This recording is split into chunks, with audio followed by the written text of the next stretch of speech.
आप सभी का steno for all YouTube channel और वेबसाइट पर बहुत बहुत स्वागत है। अब एक एक शब्द को चेक करने के झंझट से मुक्ति पाएगा। स्टेनो फॉर ऑल आपको देता है स्वतः मूल्यांकन की सुविधा। किसी भी पुस्तक किसी भी गति पर आप इंग्लिश या हिंदी में ऑडियो सुनने के पश्चात, डिक्टेशन सुनने के पश्चात अपनी गलतियों का मूल्यांकन प्राप्त कर सकते हैं। RSM SSB की तैयारी वाले छात्रों के लिए हमने एक विशेष पैकेज तैयार किया है जो कि बहुत कॉस्टली नहीं है। मैं समझता हूं कि सभी के बजट में आसानी से आ सकता है। सभी 100 शब्द प्रति मिनट की गति के लिए तैयार रहें। आज की चौथी डिक्टेशन है। रेडी?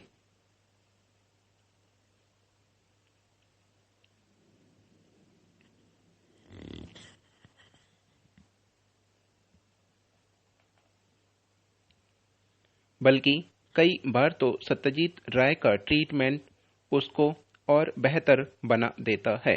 सत्यजीत राय एक ऐसे निर्देशक थे जिनका फिल्म निर्माण के हर क्षेत्र में दखल रहता था।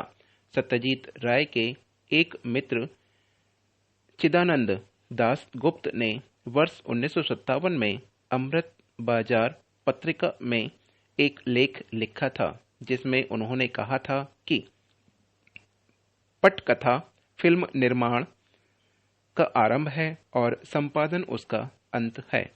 निर्देशक इन दोनों स्तंभों पर निर्भर रहता है। कम से कम सत्यजीत राय के मामले में तो ऐसा ही है। दोनों पर संपूर्ण नियंत्रण के माध्यम से सत्यजीत अपने कृतित्व को अपनी सोची हुई तस्वीर की समग्र अभिव्यक्ति में रूपायित करते हैं। स्कूल शिक्षक से विद्रोही और नायक बने गोपी और बाघा के बीच हुई संक्षेप में सार्वभौमिक मानवतावाद का यही भावना सत्यजीत राय की फिल्मों में रची बसी है। सरल लेकिन प्रभावशाली यह बच्चों की फिल्म सभी के लिए ऐसा उल्लेखनीय कला प्रयास था जिसमें अत्याचार के खिलाफ प्रतिरोध के साथ अधिनायकवाद के खिलाफ लोगों का विद्रोह शामिल है। करीब 40 साल बाद हिरक राजर देशे में एक शिक्षक और उसके संभाव्य सहयोगी नायक गोपी और ढोलकी बाघा एक ऐसे तानाशाह को गिराने की कोशिश करते हैं जो दुनिया भर के नेताओं के मुकाबले असहमति या आलोचना को किसी भी रूप में दबाने के लिए पहले से कहीं ज्यादा विवादास्पद और अलोकतांत्रिक हिरक राजा है। हिरक राजर देशे आदर्शवादी आशा और लोकप्रिय हर्षोन्माद के नोट पर समाप्त होता है क्योंकि निरंकुश शासक को उसकी अपनी मगज धुलाई अर्थात ब्रेन वॉश मशीन के अधीन कर लिया जाता है। उसकी विशालकाय प्रतिमा लोगों द्वारा गिरा दी जाती है और उस भूमि पर फिर से स्वतंत्रता और न्याय बहाल हो जाता है। वर्ष 1955 और 1992 के बीच अपनी फिल्मों के अंत में राय अक्सर मानवतावाद और उम्मीद को एक अद्वितीय रचनात्मक शक्ति के रूप में प्रस्तुत करते थे। उनकी 1989 की फिल्म गणशत्रु को लें तो वह हेनरिक इब्सन की an enemy of the people पर आधारित थी, लेकिन उसे एक छोटे बंगाली शहर पर आधारित कर दिया गया था। इब्सन का नाटक इस पर व्यक्तिवादी नोटों पर समाप्त होता है। दुनिया का सबसे ताकतवर आदमी वह है जो सबसे अलग अकेले खड़ा है, जबकि सत्यजीत राय की फिल्म इस सच्चाई और आदर्शवादी डॉक्टर के साथ समाप्त होती है जो अपने समुदाय द्वारा विज्ञान और सत्य के पक्ष में खड़ा होने के लिए जाना जाता है और पूछता है, अभी आशा है? और उसके समर्थन में स्थानीय युवाओं और शिक्षित समूह द्वारा आयोजित रैली में यह आवाज स्पष्ट सुनी जा सकती है। अभिभूत डॉक्टर कहता है, मैं अकेला नहीं हूँ। राय की रचनात्मक संवेदनशीलता प्रकृति और पोषण का एक संयोजन थी। उसके दादा उपेंद्र किशोर राय प्रसिद्ध बंगाली लेखक, चित्रकार, दार्शनिक और ब्रह्म समाज के प्रमुख व्यक्ति थे। हिंदू धर्म की एक ऐसी शाखा जो मूर्ति पूजा से बचती थी और मनुष्य की समानता पर जोर देती थी। और उनके पिता सुकुमार राय भी अग्रणी बंगाली लेखक थे, जो कविता और बच्चों का साहित्य रचने के साथ ही एक चित्रकार और आलोचक थे। उन्होंने रविंद्रनाथ टैगोर से लेकर अपने शिक्षकों नंदलाल बोस और शांति निकेतन में विनोद बिहारी मुखर्जी तक रेनिटोर और डी सिका की साइकिल चोर, चैपलिन और फोर्ड की फोर्ट अपाचे जैसे फिल्मों से लेकर कार्टियर ब्रेसन की फोटोग्राफी और बिथोवेन के संगीत तक से प्रेरणा मिली। सत्यजीत राय की मेरी पसंदीदा फिल्म दृश्यों में से एक को लें तो जो आकर्षक स्मृति मेरे दिमाग में चुहल करती है वह days and nights in the forest 1970 की है, जिसमें केंद्रीय पात्रों ने प्रसिद्ध हस्तियों के नाम की धज्जियां उड़ा दी। वैश्विक विविधता वाले पात्रों की गौरवशाली सीरीज मुझे कभी विस्मित नहीं करती, क्योंकि मेरी यादों में अटखेलियां करते हैं रविंद्रनाथ, कार्ल मार्क्स,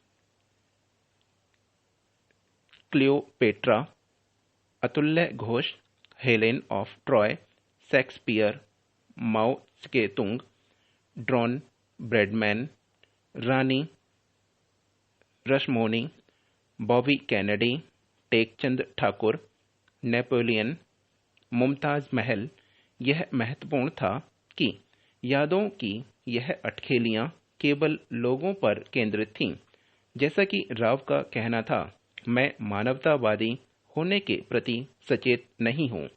यह बस इतना है कि मुझे इंसानों में दिलचस्पी है। कोई आश्चर्य नहीं है कि जब सत्यजीत राय ने रिचर्ड एटनबरो से द चेस प्लेयर्स 1977 में एक छोटी सी भूमिका के लिए संकोच के साथ उनसे बात की, तो इस ब्रिटिश कलाकार ने उनसे कहा, सत्यजीत, मुझे तो आपके लिए टेलीफोन डायरेक्टरी पढ़कर सुनाने में भी खुशी होगी। राय के साथ काम करने के बाद एटनबरो ने उनकी प्रतिभा की तुलना चैपलिन से की थी। इसलिए सत्यजीत सृजनात्मकता मौलिक रूप से जीवन और मानवता के लिए थी, जैसा कि अकीरा कुरोसावा ने एक बार इन शब्दों में व्यक्त किया था, उनकी फिल्म को देखे बिना रहना ठीक सूरज या चांद को देखे बिना रहने जैसा है। एक किंवदंती है कि अपनी आखिरी फिल्म की शूटिंग के अंतिम दिन राय ने अपने हाथों को हवा की तरफ उछाल दिया और कहा, इतना ही, जो कुछ है सब यही है, मेरे पास कहने के लिए और कुछ नहीं है।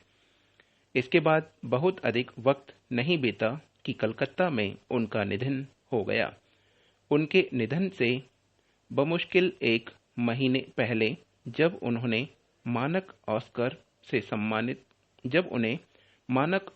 सम्मानित किया गया, तब उनके प्रशस्ति पत्र में यह लिखा गया था, सत्यजीत रे को चलचित्र कला की उनकी दुर्लभ निपुणता की मान्यता में और उस गहन मानवीय दृष्टिकोण के लिए जिसका दुनिया भर के फिल्म निर्माताओं और दर्शकों पर अमिट प्रभाव पड़ा है।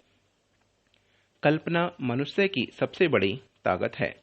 कल्पना की कड़ियों को जोड़ते हुए मनुष्य ने विकास की राह पर कदम बढ़ाया है। इसी के साथ एक सत्य यह भी है कि युग कोई भी हो, जीव का स्वभाव कभी नहीं बदलता। जीव हमेशा अपनी महत्वाकांक्षाओं पर सवार रहा है। इन्हीं कल्पनाओं और मानव स्वभाव की बारीकियों को पिरोकर लेखक ने अपने उपन्यास को रचा है। यह संग्राम सिंधु गाथा का प्रथम खंड है। इसे जम्बूद्वीप का सबसे बड़ा रण गाथा की संज्ञा दी गई है। यह उस युग की बात है जब देवास्त्रों और ब्रह्मास्त्रों की धमक से धरती कांपती थी। लेखक ने शक्ति प्रदर्शन, नए संसाधनों पर अधिकार और सर्वोच्च बनने की होड़ में देवों, असुरों और अन्य जातियों के मध्य एक आर्थिक संघर्ष का धरातल रचा है। यही संघर्ष एक महासंग्राम का कारण बना। यह हमारी डिक्टेशन समाप्त हो चुकी है। जो भी करना चाहते हैं, जिन्होंने वेबसाइट पर एक्सेस किया है, वो जाकर टाइप कर सकते हैं, अपनी गलतियों का मूल्यांकन प्राप्त कर सकते हैं।